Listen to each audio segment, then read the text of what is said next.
Government में मुझे जो एक शिकायत है बस ये है कि इसमें पुलिस प्रशासन मनमानी करती। बस सबसे बड़ी गड़बड़ी यही है, इसमें प्रशासन जो पुलिस है, पुलिस महकमा ये सबसे बेहंगम काम कर रहा है। जगह जगह पे ठगई, जहाँ पे 100 लेना चाहिए 500 लेके छोड़ रहे हैं। मतलब चालान बेशक कर दो लेकिन पैसे लेके छोड़ने वाला नियम नहीं ठीक है। प्राइवेट में भी हम देखिए बस का किराया प्राइवेट का सस्ता है और सरकारी बस का महंगा है। आप किराया देख लीजिए कि कुछ चीज़ें सोच के, मोदी जी को सोच के योगी जी भी वोट पा रहे हैं, ये समझ लो। मोदी जी का हिसाब से तो सबसे बेस्ट यही है कि योगी जी के आने के बाद ही मंदिर का निर्माण होने का मतलब एक निश्चय हुआ। मंदिर का लगता है इस बार अखिलेश यादव आएंगे या फिर योगी जी? अब ये तो कुछ अभी कहा नहीं जा सकता। माहौल क्या बन रहा है? बहुत लोग कह रहे हैं कि अखिलेश आएंगे, बहुत लोग कह रहे हैं योगी आएंगे। के हिसाब से तो फिर योगी ही आएंगे। योगी जी ने काम किया? काम से नहीं होता है, डर से होता है। ये क्या राम राज्य में आप एक ऐसी बातें कर रहे हैं कि डर से वोट दिया जाएगा? अब भाई मेरे समझ में ये आ रहा है कि हम डर से तो वोट नहीं देंगे, लेकिन ये है कि उनका काम हो या ना हो, लेकिन उन्होंने जो काम किया, मंदिर बनवाया और मतलब स्टार्ट किया वहाँ पे, और उनके ऊपर मतलब देखा जाए तो हमारे यहाँ जो अराजकता फैलाने की बात हो रही थी वैसा कुछ भी नहीं हुआ। ये डर ही तो था उनका। नहीं, ऐसा नहीं, दबंगई के लिए डर है, बाकी तो आम जनता के लिए तो ठीक है, कोई बात नहीं। बस इस गवर्नमेंट में मुझे जो एक शिकायत है बस ये है कि इसमें पुलिस प्रशासन मनमानी करती। बस सबसे बड़ी गड़बड़ी यही है, इसमें प्रशासन जो पुलिस है, पुलिस महकमा ये सबसे बेहंगम काम कर रहा है। जगह जगह पे ठगई, जहाँ पे 100 लेना चाहिए 500 लेके छोड़ रहे हैं। मतलब चालान बेशक कर दो लेकिन पैसे लेके छोड़ने वाला नियम नहीं ठीक है ना। जो कानून सरकार जब इच्छा हो पकड़ के तुमको अंदर कर देंगे, हमको अंदर कर देंगे, कोई नियम कानून नहीं। अच्छा, यानी प्रशासन की बात करें तो जब जिला अध्यक्ष के चुनाव हुए या ब्लॉक प्रमुख के चुनाव हुए तो जो सपा कार्यकर्ता थे, प्रत्याशी थे, उनके घर पर भी प्रशासन ने धावा बोल दिया था, उनको किडनैप हाउस अरेस्ट कर लिया था। हर बार ऐसा होता है, ये सत्ता पक्ष के चुनाव होते हैं, लेकिन कहीं ना कहीं प्रशासन को इन्वॉल्व होना यह गलत था।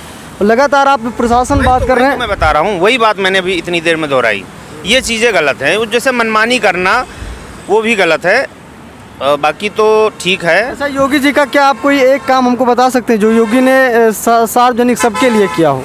कोई एक काम देखिए, हमारे हिसाब से तो सबसे बेस्ट यही है कि योगी जी के आने के बाद ही मंदिर का निर्माण होने का मतलब एक निश्चय हुआ। मंदिर का निर्माण तो मोदी ने कसम खाई थी, वो तो मोदी जी को श्रेय जितना जाता उतना योगी जी को नहीं जाता, क्योंकि ठीक है तो मोदी जी को श्रेय चला गया। सार्वजनिक स्थल पे कोई योगी ने काम किया? अखिलेश यादव की बात कर लें, तिकाना स्टेडियम बना दिया, शहीद पथ है, किसान पथ है। मैंने बताया नहीं कि किया तो कुछ नहीं, भी कुछ खास हमें दिख नहीं रहा है ना। लेकिन बस यही है कि कुछ चीज़ें सोच के, मोदी जी को सोच के योगी जी भी वोट पा रहे हैं, ये समझ लो।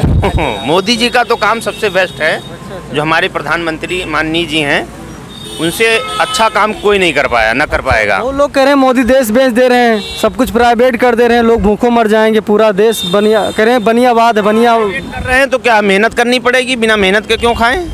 अच्छी बात है। सुधार करें ना, प्राइवेट क्यों कर रहे हैं? सुधार करें, अगर सरकारी चीज़ें हैं तो उनको सुधार करें। 40,000 पा रहा है, कोई 5,000 नहीं पा रहा है, तो कम से कम 5,000 वाला तो 10,000 पाएगा, उसमें रोजगार और मिलेंगे। प्राइवेट होने से एक को 80,000 देना पड़ रहा है, काम भी नहीं करता है। आपको एक उदाहरण दें, आप सरकारी बस पर बैठिए, जहाँ का आपको टिकट होगा वहीं उतारेंगे। आप बदतमीजी भी कर लिए तब भी आपको बीच रास्ते पे नहीं उतारेंगे, लेकिन वहीं प्राइवेट में धक्का मार के उतार देते जहाँ मर्जी जहाँ। ठीक है, तो कैसे आप प्राइवेट से समर्थन करेंगे? अरे देखो, ऐसा है, ऐसा कुछ भी नहीं है। प्राइवेट में भी हम देखिए बस का किराया प्राइवेट का सस्ता है और सरकारी बस का महंगा है। आप किराया देख लीजिए, यहाँ लखनऊ से फैज़ाबाद का देख लीजिए, आप प्राइवेट में जाके देख लीजिए और सरकारी में देख लीजिए। प्राइवेट का सस्ता है, सरकारी का महंगा है। जो जाते हैं उनको मालूम है ये बात। लेकिन जब प्राइवेट सब कुछ हो जाएगा तो गुंडा राज मनमानी चलेगा ना। हॉस्पिटल में आज आप चले जाइए प्राइवेट में, पहले 500 रुपये 1000 रुपये खर्चा बनवाइए, उसके बाद डॉक्टर की एंट्री फीस दीजिए। क्या सरकारी में भी ऐसा होता है? अगर ये भी प्राइवेट हो जाएगा तो क्या होगी सुविधाएं, स्वास्थ्य सुविधाएं? अरे तो उसके लिए भी गवर्नमेंट कोई व्यवस्था करेगी, ऐसा कुछ नहीं है। वो जब करेगी तब उसकी व्यवस्था करके रखेगी। वो तो एक हम लोग मनगढ़ंत बात कर रहे हैं। चलिए ठीक है।